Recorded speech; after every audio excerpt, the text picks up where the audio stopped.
आज हम आपका परिचय करवाएंगे समरूप त्रिभुजों की संकल्पना से, यानी सिमिलर ट्रायंगल्स के कॉन्सेप्ट से।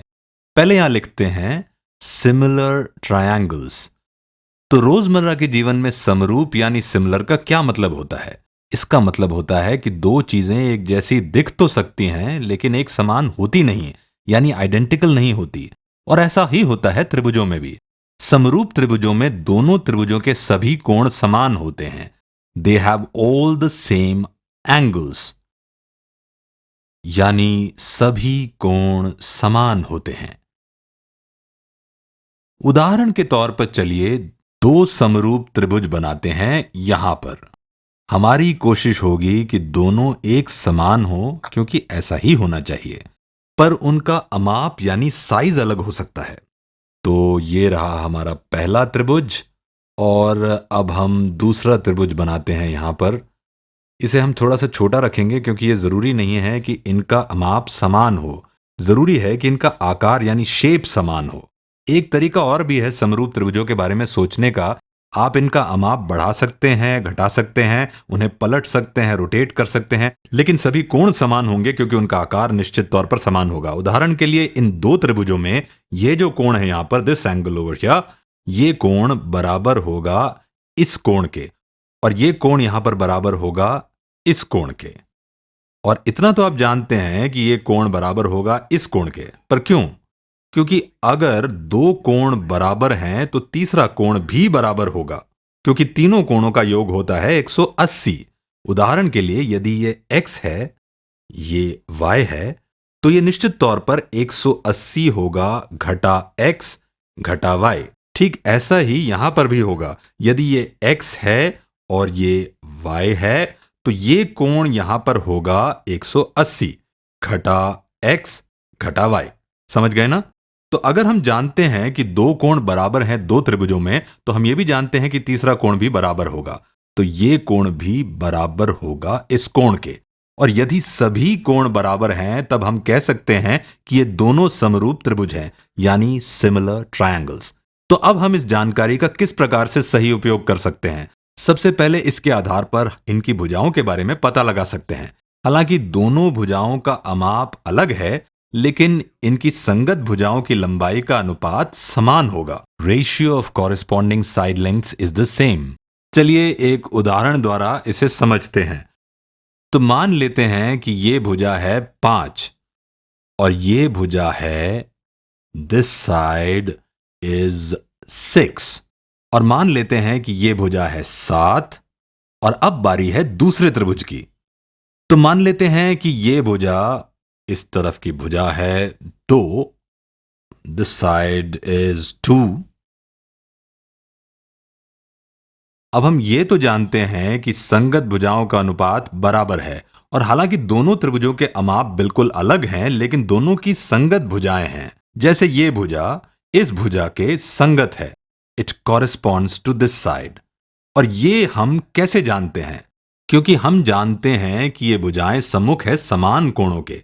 ये देखिए, ये सम्मुख है कोण y के, और ये भुजा भी सम्मुख है कोण y के। ये त्रिभुज थोड़ा छोटा है, शायद इसे देखने में आपको मुश्किल लगे, पर आप समझ तो गए होंगे। तो ये दोनों हैं संगत भुजाएं। इसी प्रकार ये भुजा, ये नीली भुजा और ये नीली भुजा भी संगत भुजाएं हैं। और ऐसा क्यों है? क्योंकि ये भी सम्मुख हैं समान कोणों के। और ये सबसे आसान तरीका होगा याद रखने का। ये जानकारी आपके तब काम आएगी जब आप ट्रिग्नोमेट्री का अध्याय शुरू करेंगे। तो इससे हम क्या समझे हैं? यही कि संगत भुजाओं का अनुपात हमेशा समान होता है। अब चलिए मान लेते हैं कि हमें इस भुजा की लंबाई ज्ञात करनी है इस छोटे त्रिभुज में। इसे करने के अनेक तरीके हैं।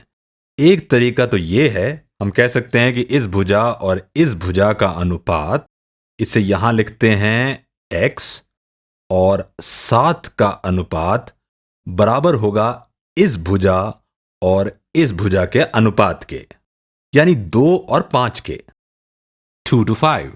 और ऐसी समस्याओं को हम हल कर सकते हैं केवल समरूप यानी सिमिलर ट्रायंगल्स के द्वारा। तो आइए शुरू करते हैं। तो x का हल निकालने के लिए हम दोनों पक्षों को गुणा करेंगे 7 से, और हमें मिलेगा x बराबर 14 बटा 5 के, जो कि थोड़ा सा कम होगा 3 से। तो 14 बटा 5 बराबर होगा 2.8, जो बराबर होगा x के। और इसी प्रकार हम पता लगा सकते हैं इस पीली भुजा के बारे में भी। तो अगर हम जानते हैं कि दो त्रिभुज समरूप हैं और हम जानते हैं कि किसी एक त्रिभुज की सभी भुजाओं के बारे में और दूसरे त्रिभुज की एक भुजा के बारे में, तो हम पता लगा सकते हैं उसकी सभी भुजाओं के बारे में। तो हम कह सकते हैं कि y/6 बराबर होगा 2/5 के।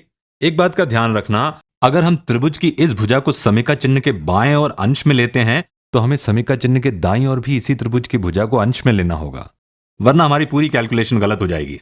तो y बराबर होगा 12/5 के, यहां पर लिखते हैं y बराबर होगा 12/5 के। तो आइए समरूप त्रिभुजों की इस जानकारी का उपयोग करके कुछ प्रश्नों का हल करते हैं, पर पहले इसे साफ कर लेते हैं हम। इमेज क्लियर, और ये हो गया साफ। पहले यहां पर दो समांतर रेखाएं खींचते हैं, यानी पैरेलल लाइंस, और उसके बाद एक ऐसी रेखा खींचते हैं और एक ऐसी रेखा खींचते हैं। और जैसा हमने कहा कि ये रेखाएं समांतर हैं, तो ये रेखा समांतर है इस रेखा के। और अब हम जानना चाहते हैं कि यदि इस भुजा की लंबाई 5 है, if this length is 5, और इसकी लंबाई अगर 5 है, तो इसकी लंबाई, इसको दूसरे रंग से बना लेते हैं, तो इस गुलाबी भुजा की लंबाई है, मान लेते हैं कि ये लंबाई है 8 और इसकी लंबाई है 6। अब हमें क्या ज्ञात करना है? हमें ज्ञात करना है इस बैंगनी रंग की भुजा की लंबाई। पर हम ये कैसे करेंगे? तो इसका हल निकालने से पहले हमें अपने आप को सिद्ध करना होगा कि यह वाकई समरूप त्रिभुज है। पर यह हम कैसे सिद्ध करेंगे? Very simple. पहले हम देखते हैं कि कौन कौन से कोण बराबर हैं अन्य कोणों से। तो हमारे पास ये कोण है यहां पर। तो क्या ये कोण इन तीनों कोणों में से किसी एक के बराबर है इस त्रिभुज में? हाँ, बिल्कुल है। ये देखिए, ये सम्मुख है इस कोण के यहां पर, तो ये बराबर होगा इस कोण के, ठीक है ना? और हम ये भी जानते हैं कि इस भुजा की सम्मुख भुजा इसकी संगत भुजा है। हम इसकी लंबाई तो नहीं जानते, पर हम ये जानते हैं कि इसकी संगत भुजा की लंबाई 8 है। एक जानकारी तो हम आपको देना भूल गए, इस भुजा की लंबाई नहीं दी हमने आपको, तो मान लेते हैं इसकी लंबाई है 4।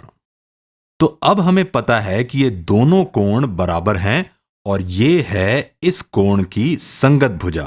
तो क्या हम पता लगा सकते हैं कि कोई अन्य कोण भी बराबर है?